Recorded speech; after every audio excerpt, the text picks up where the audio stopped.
We know it's been a very short while that you've been in office, but you seem to have hit the ground running, hopefully in the right direction. But you've just speak to us about, you mentioned the obvious or the big problem that we have is organized crime. So just talk about that and the relationship as you understand it or as you've come to try to understand it between intelligence, crime intelligence, IPID and IDEC. And some of your thoughts, some of your views.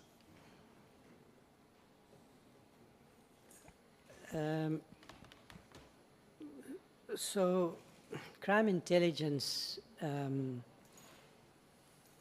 rebuilding crime intelligence, making sure that it has the capabilities that are required in a modern, industrialized democracy to tackle this growing problem, which is not unique to South Africa. I think it's got a lot to do with the way globalization has occurred, which has weakened states and allowed for trafficking of drugs and other contraband across borders and so forth. So it's a global problem, but clearly South Africa has been targeted. So I think, you know, paying attention to our borders, strengthening our laws and the enforcement of our laws, strengthening our institutions, all our, not only our law enforcement institutions, because it's the vulnerabilities that we're experiencing which expose us to these insidious forms of capture by cartels. So the intelligence capabilities in law enforcement as crime evolves. So I think what we're now dealing with, apart from this transnational problem, I think that a lot of these,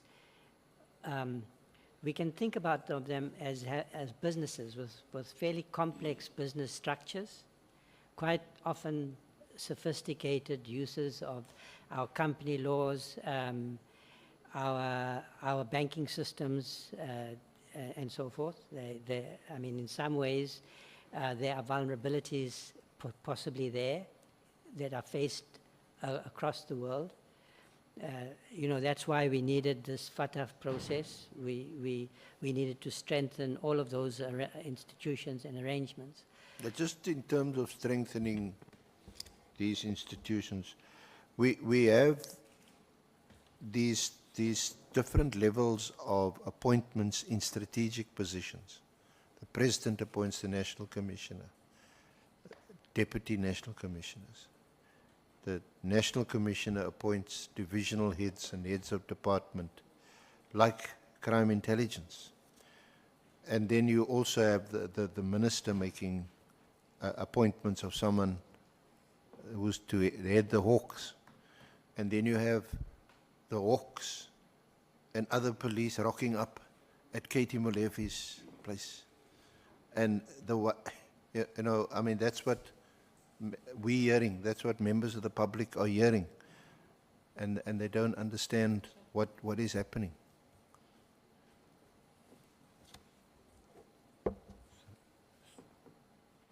Thank you, Chair.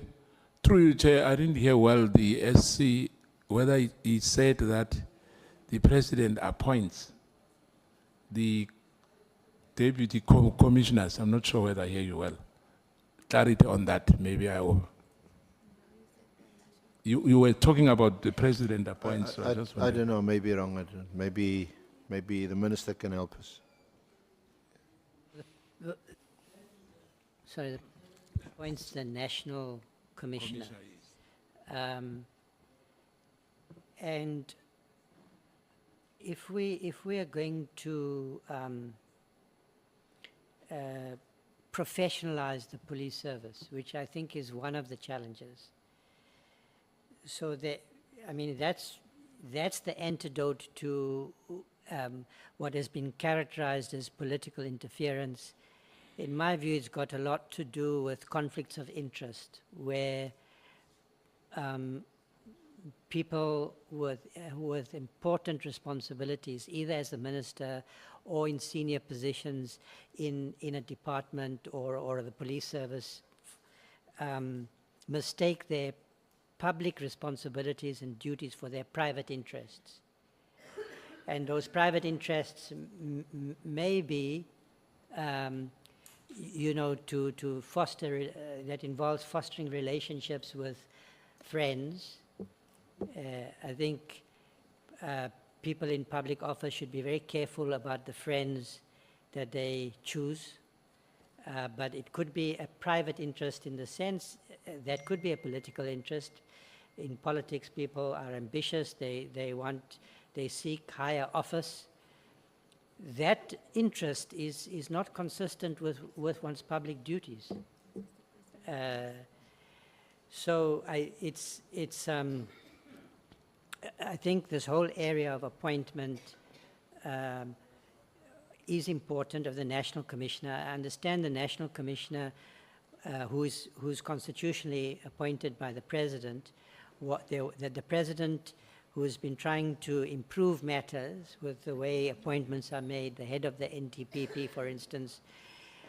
In this case, my understanding is that there was a panel of experts who were involved in the process. But in any case, that's the kind of thing we need to look at, because it's very clear that partly what has brought us here is that policing has also been politicized. And I'm very much in favor of an agenda to ensure that the police officers, we should be thinking about them. They have important responsibilities. They are professionals. They have to be highly trained. They have to have the tools and capabilities to exercise their responsibilities. So appointment is very important. How we ensure that in critical institutions like crime intelligence or IPID, the head is appointed by myself, by the minister. But I would favor some re-looking at that matter, because IPID is an independent body. They have a very important responsibility to monitor, to investigate misconduct by the police. So currently the position is that person is appointed by the minister, but it is meant to be independent, and so perhaps that appointment process should be re-looked at. IPID yesterday was before the Portfolio Committee with their annual report. They've done exceptionally well. Certainly from a financial management point of view, and from the point of view of meeting their performance targets, they did very well. The amounts of irregular expenditure were not significant at all. So that was very pleasing, but there's still a conversation to be had about how to strengthen IPID. And I would favor a more independent process of appointment, and I think that it works well when IPID also has a sound relationship with the National Commissioner, who has to respect its role. You need a National Commissioner who values the role IPID plays from an integrity point of view. Again, there's another relationship that is potentially adversarial, but needs to be, but shouldn't be, should be a professional one. And so I think IPID is an institution that we can point to and say, we've done well. We have built, you know, a body. We took that decision. Say we're going to establish a body to investigate police misconduct, which is a problem in policing institutions across the world. I keep making this point, and not to give us, a pass, but because there is something perhaps in the nature of policing which makes policing vulnerable to this kind of degeneration. So from the very beginning, we set up accountability mechanisms. One of them was IPID. In fact, I would say this, Advocate, I think we have a multiplicity of oversight bodies. We have the Portfolio Committee, we have the Standing Committee, in both houses. We have IPID. Now, we have the Auditor General, whose report, who produced an excellent report yesterday on all the agencies. Member James and other members who were sitting here were also in that meeting. An outstanding report.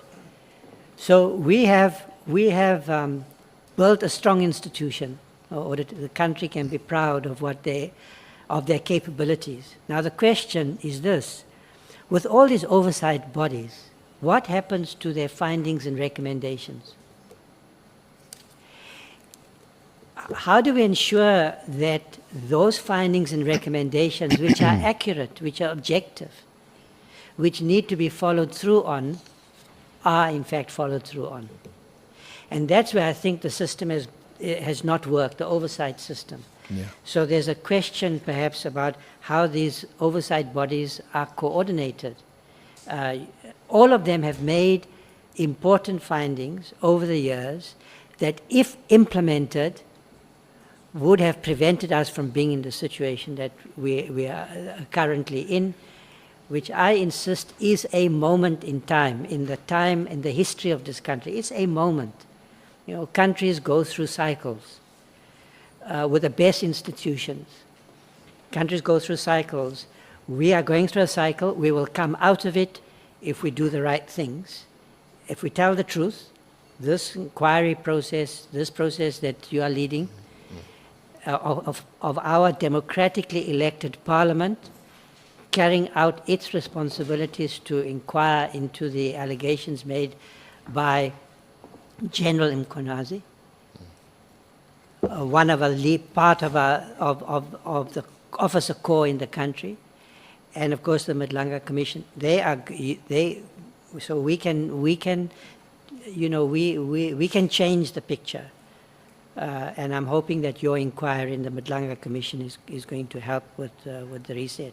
So crime intelligence, IPID has to be strengthened.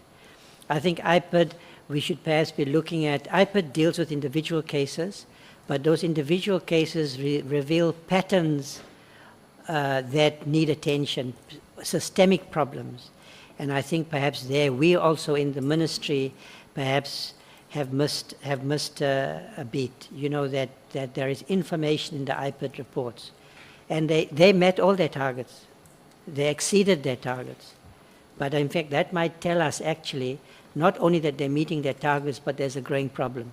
Why are there so many investigations? Why are so many more matters coming before IPID? And do they have the resources that they're going to need going forward? Because they've also got a considerable backlog. So IPID's important. Crime intelligence, you raised the issue of organized crime. We're not going to win the battle against organized crime if we don't tackle the problems in crime intelligence, which are about accountability, but also about capability.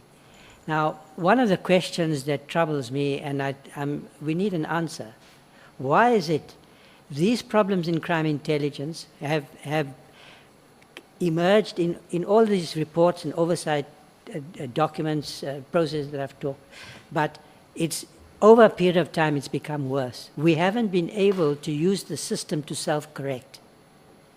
I mean, we should be able, where there are red flags, where problems are identified, there needs to be corrective action. The SAP's report before the Auditor General showed that there hasn't been deterioration over the last year, but the Auditor General had raised many questions in the previous audit which were perhaps not fully and properly followed through on.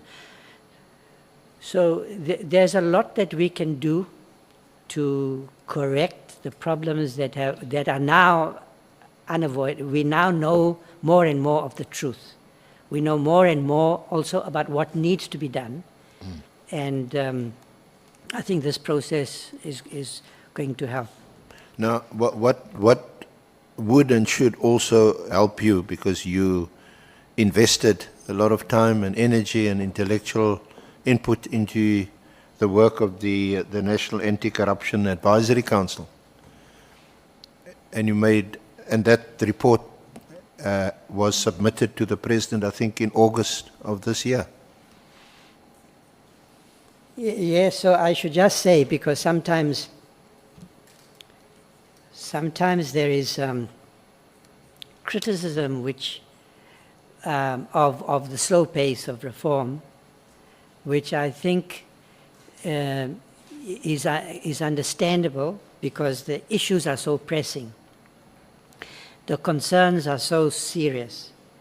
But the kind of reforms that are needed in this country are going to take time. And they take time because you are thinking about strengthening institutions, building new ones.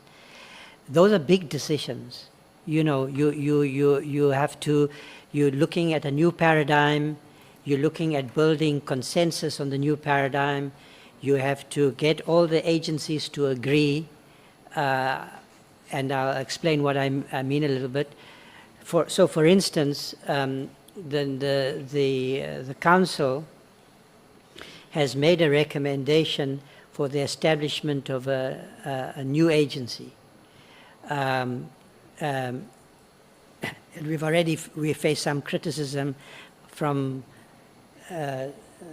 some people saying, That's a New Age anti-corruption body. Yes, what we call But wasn't that in line with what the Constitutional Court ruled in Glenister? So, again, it's a question of how you interpret Glenister. Glenister was the question before the court in that case was about a particular piece of legislation which established the Hawks. Yes. And in that case, the court quite rightly said, if you're going to fight corruption, you need to establish institutions which are insulated from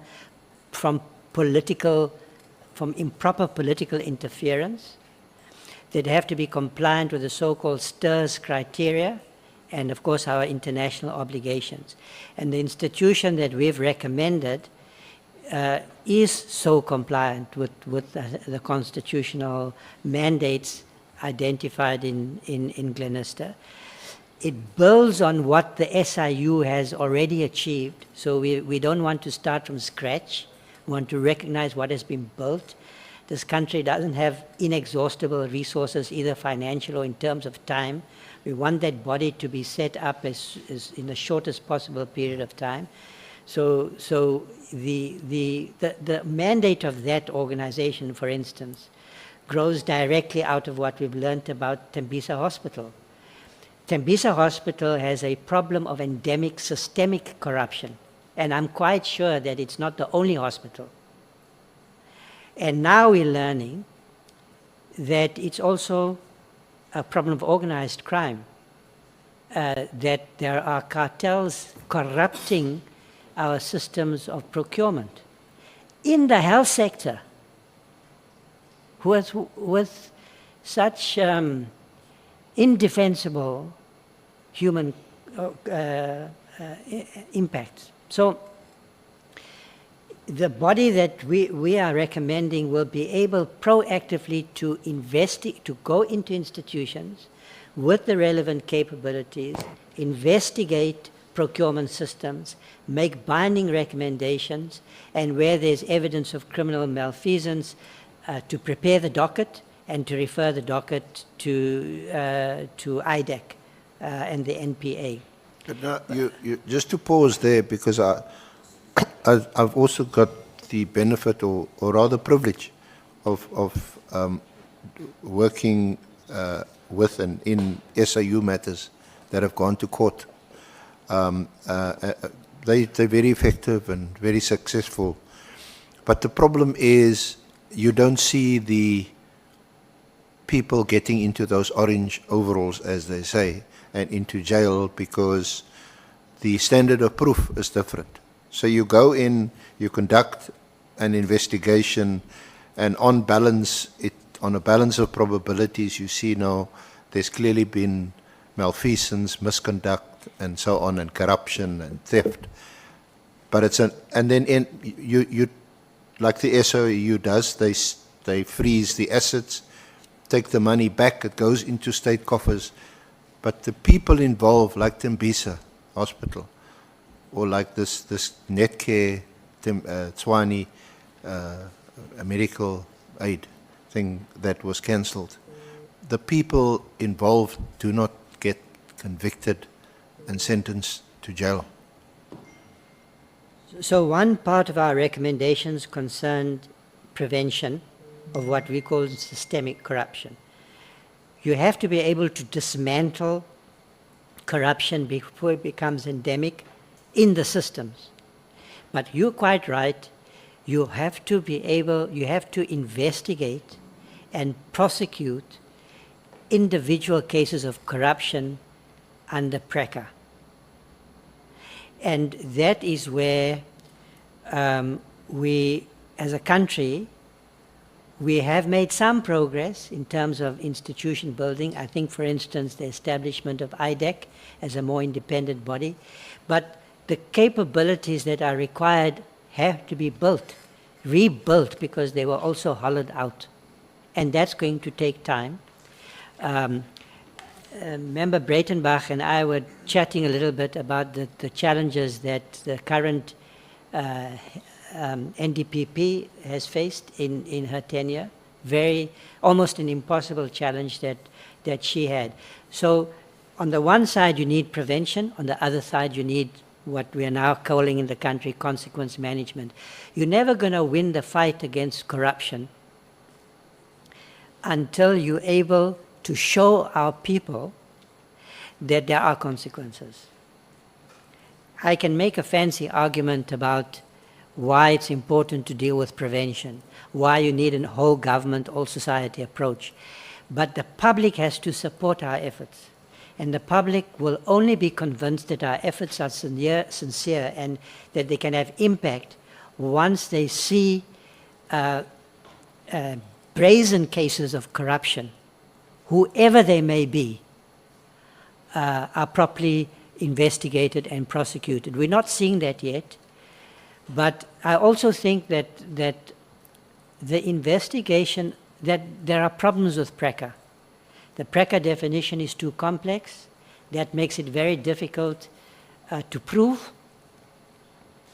Our prosecutors are often, there's an inequality of arms. On the other side, they're often very clever SCs on the other side, well-funded, who know how to milk the system. Well, maybe I'm being a little bit unfair, but who know how to defend their clients.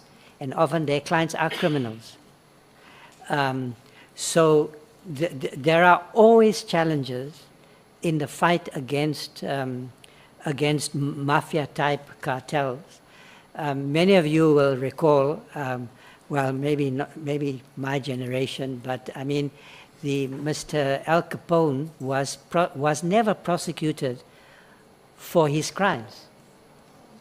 He was prosecuted for tax evasion, but they put him away.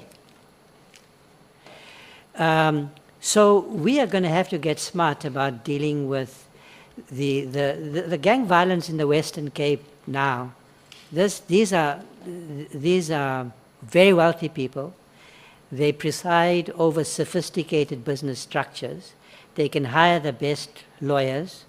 And they are funding young unemployed people in desperate communities where the services are inadequate, where development is failing. That's why they are susceptible to recruitment.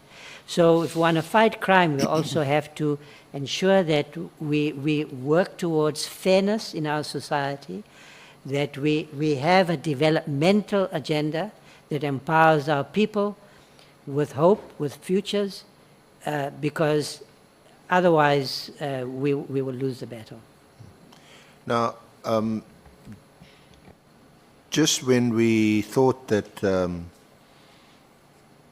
crime intelligence through Brigadier or Lieutenant General Kumalo was beginning to get on the right track, he then gets arrested by IDEC. What are your views or your thoughts on that? Well, I can't comment on that matter because I do not know from any briefing I've received, and it might not even be proper for me to receive such a briefing about the matters that are being investigated by IDEC. I understand that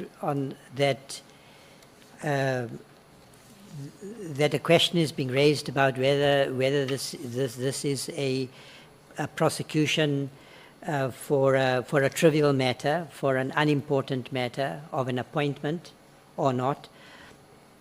But I know that you are going to be interviewing, well, the IDEC is going to be appearing before you, and they should answer your questions in that regard. But it speaks to the instability in SAPS. I mean, so we're going through a moment where action that is taken by another body, you know, adds to the concern and the instability, if you like, because General Kumalo was the head of crime intelligence. You know, he's now out on bail. It's of course very worrying, and so we've got an acting head in crime intelligence. It's not an optimal situation, to say the least, that to be in. We need stability of leadership in crime intelligence, so that we can start to implement a serious reform agenda. But what at the very least you can. May we take Honorable Sangweni? Sorry, just a quick clarity. Good morning, Minister. Who is the acting head of crime intelligence? I just need that clarity. Thanks. I think he's also Lieutenant General Mahoti. Thank you. So, Minister, at least the one thing we can probably accept, that it is of grave concern to you that the head of our crime intelligence has now been arrested by a body which is an anti-corruption body. So the presumption is that he was arrested for some kind of corrupt activity. Well, I'm indicating I don't know what the answer to that question is. IDEC will have to... No, I just... Yeah. Just the concern that yeah.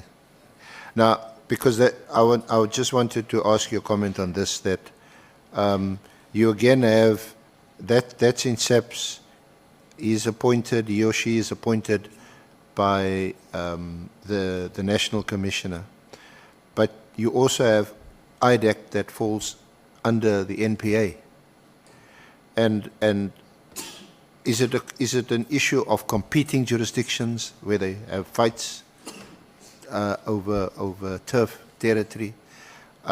Is it a problem of coordination, or is it a problem with the appointment procedures and accountability?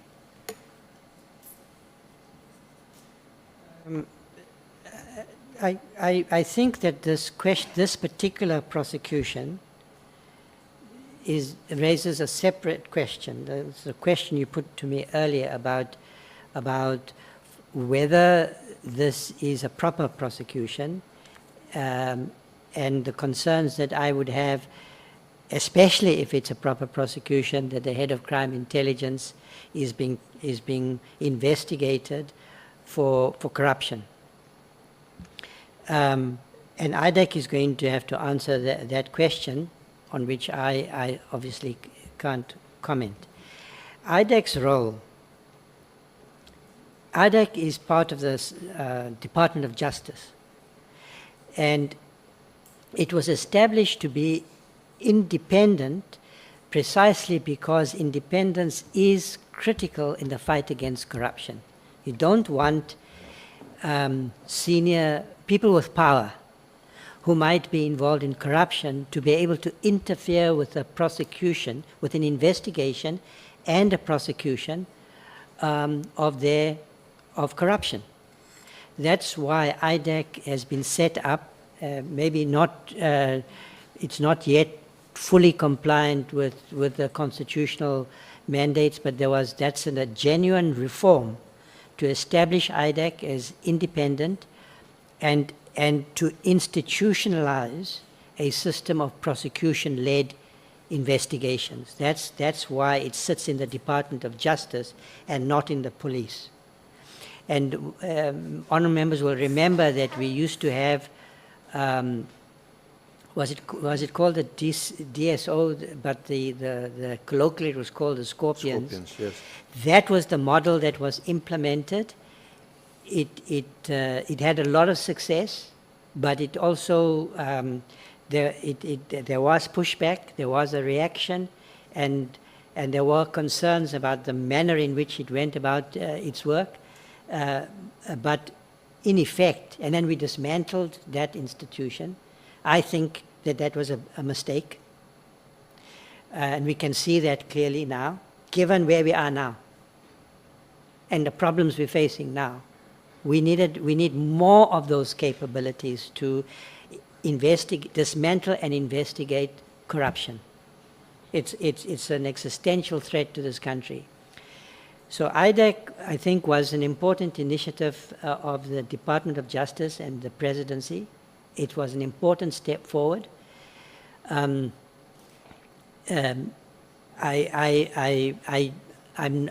don't think that IDEC is yet in a position to fulfill completely the promise that is invested in it to get the results that the country so urgently desires when it comes to these matters. So there are constant complaints about the slow pace of investigations and prosecutions and so forth. But it is not supposed to be part of the police. That's my point. It is well situated and located as part of the Department of Justice, precisely because it needs to be independent, which is what Minister said, and because because we know that prosecution-led investigations get better results.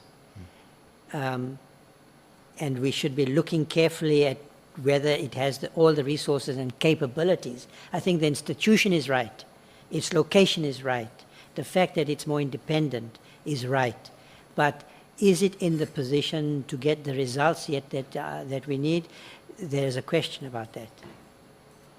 So throughout your address almost this morning, or your evidence, we've got fundamental issues with the resources and capability, almost in every aspect of policing. Okay. Can I ask you a soft question now? I thought that's what you were doing, but go ahead. No. Well, you don't need to spend much time on it. We had Deputy Minister Boshelo here yesterday, and I think she explained quite nicely how things for them as deputy ministers have changed since your appointment. So maybe just talk to us briefly about the role of your deputy ministers. Okay, so my take is, they've been of enormous help to me, and I see them as a team. I mean, it's the minister that exercises executive authority, not the deputy ministers. but they have important roles. So first of all, as a constitutional matter, they are appointed by the president. It's a large department. I've been incredibly busy since being appointed. I don't think I would be able to manage all my commitments without their support. And it's not just attending meetings of the portfolio committee, attending to member statements when I'm not able to. I have delegated, so I should say about both, I mean, Deputy Minister Matale is very experienced, a former premier. He's been in the department for 7 years. He's been a tremendous source of insight and wisdom for me. Remember that I also, was in the position where I inherited an office from the previous minister.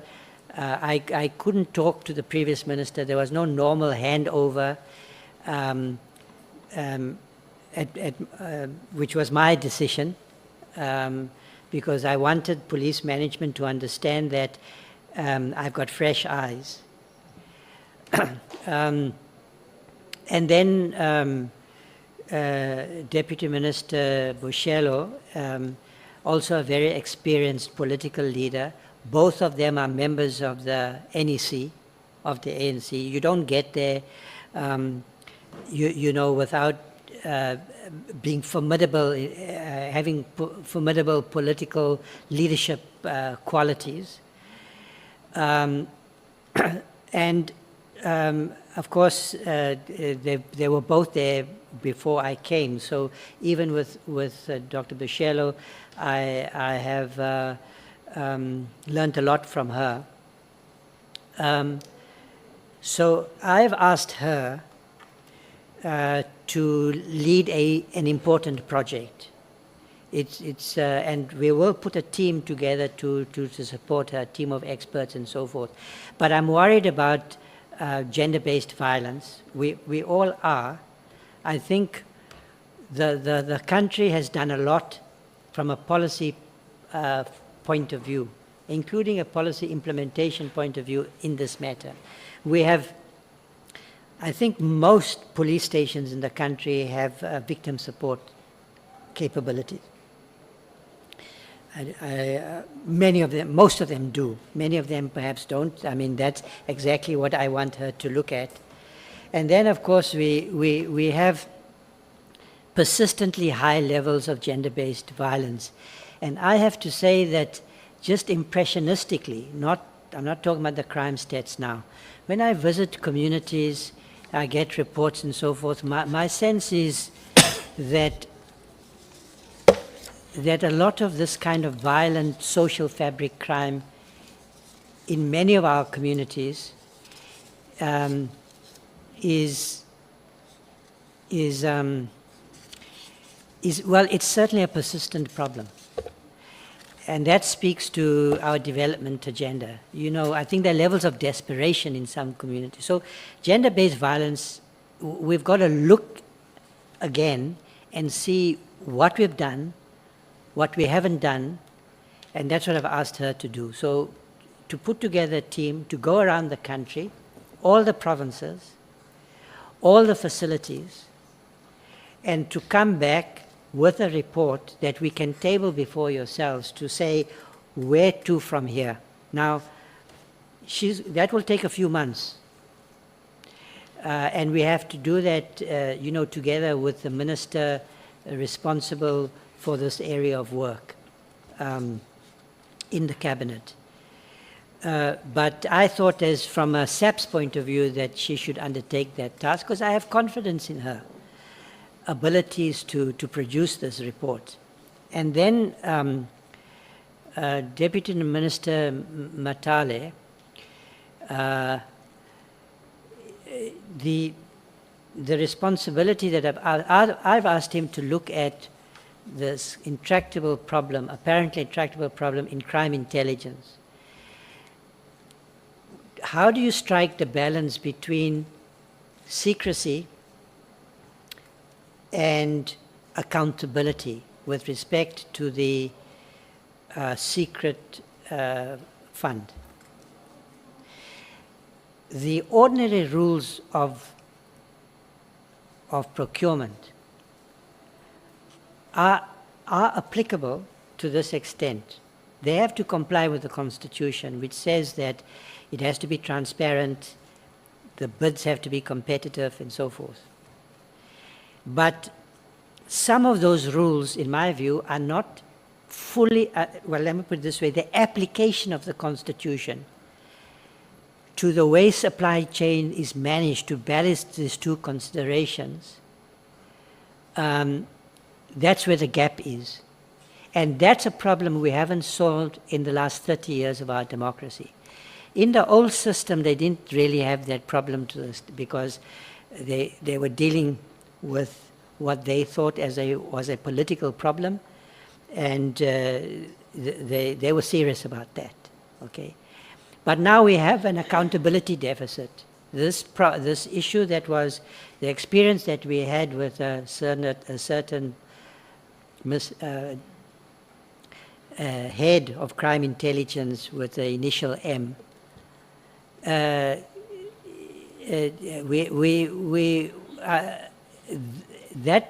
We do not yet know whether that we have a system to ensure probity and accountability. I was before the Joint Standing Committee yesterday, and they were raising the same issue. So I've asked, this would require legislative reform, perhaps.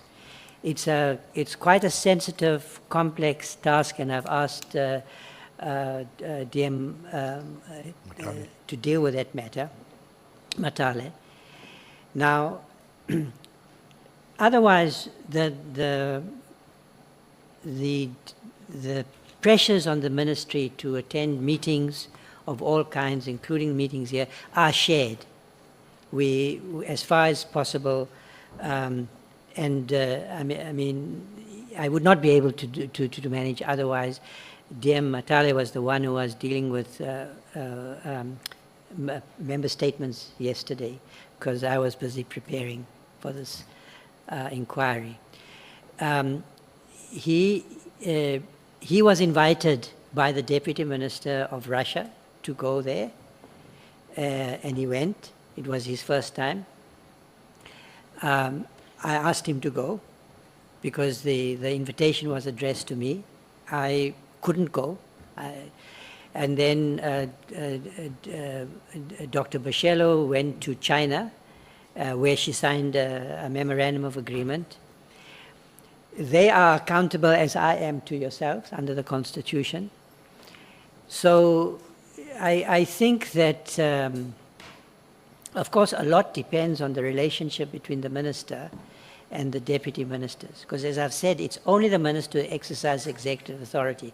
In the end, it's the minister who carries the can, right? And that maybe adds an element of complexity in the relationship or sensitivity. But we work very well together. I am committed to working with them. And as I say, they have been a resource, a source of advice for me, and that's how we will hope we can work, continue to work together.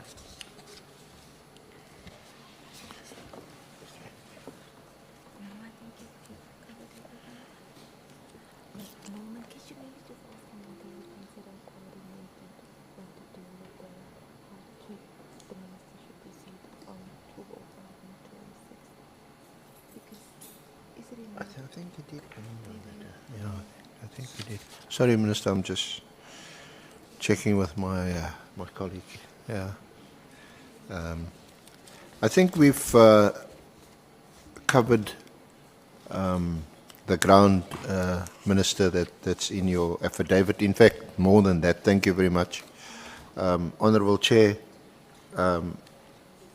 that would conclude our section of the hearing today with the Minister.